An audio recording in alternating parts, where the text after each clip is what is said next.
Problema ka ba? Kayo dyan kung meron kayong problema sa akin, aba, napakaganda naman ng inyong problema. Si Rakitera, Filingera. Diba? Hello, kung ako ang problema ninyo, well, napakaganda ng problema nyo. Yung problema ang GGSS, no? Narcissistic. 2024 na, woo, narcissist pa rin. Charot with harot. Feeling ko naman, walang tao ang walang problema.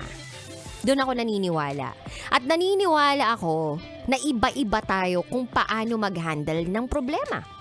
At madalas, ang problema natin ay nagmumula sa kawalan natin ng pera. So, ikaw ngayon, kabisyo, ajis pa lang ngayon. Alam ko na naghihigpit ng napakalupet ang iyong wallet. Minsan na ang misis nagagalit dahil kung saan ka nakakapit. Minsan sa patalim pa gustong kumapit. Charot, wedarot. Alam ko, petsa de peligro, kabisyo. Kakatapos lang nating mag-advance ng mga kung ano-anong sinahod natin nung holiday season. At ngayong January, eto na naman ang pagkakataon kung saan ang dami na namang mga bills o bayarin ang kumakatok sa pintuan natin. At ang taong to, inisip ko nga kung tao talaga siya, ay may pangalan. Sino ba ito? Si Judith.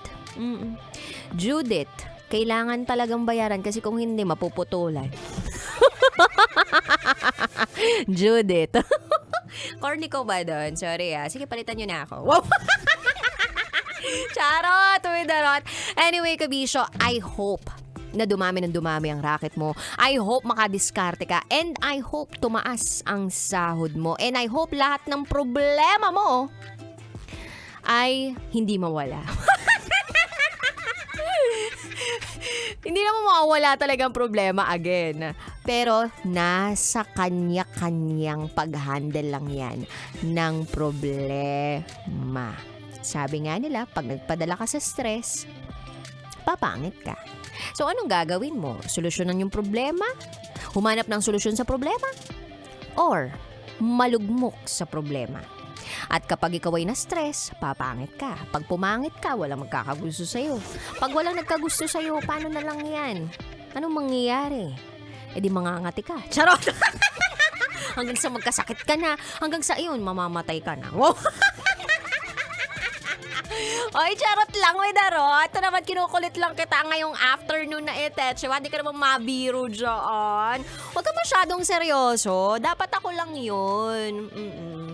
Yung magseseryoso sa'yo. Ay! Hindi ka lulukohin, kundi mamahalin. Yes, 3 to 5 p.m. tayo magkakasama ngayong araw na Tetsu. Kapiling ang babaeng naniniwalang hindi man ako palaging may pera. At least palagi naman akong maganda. This is me, the one and the only DJ Rakitera.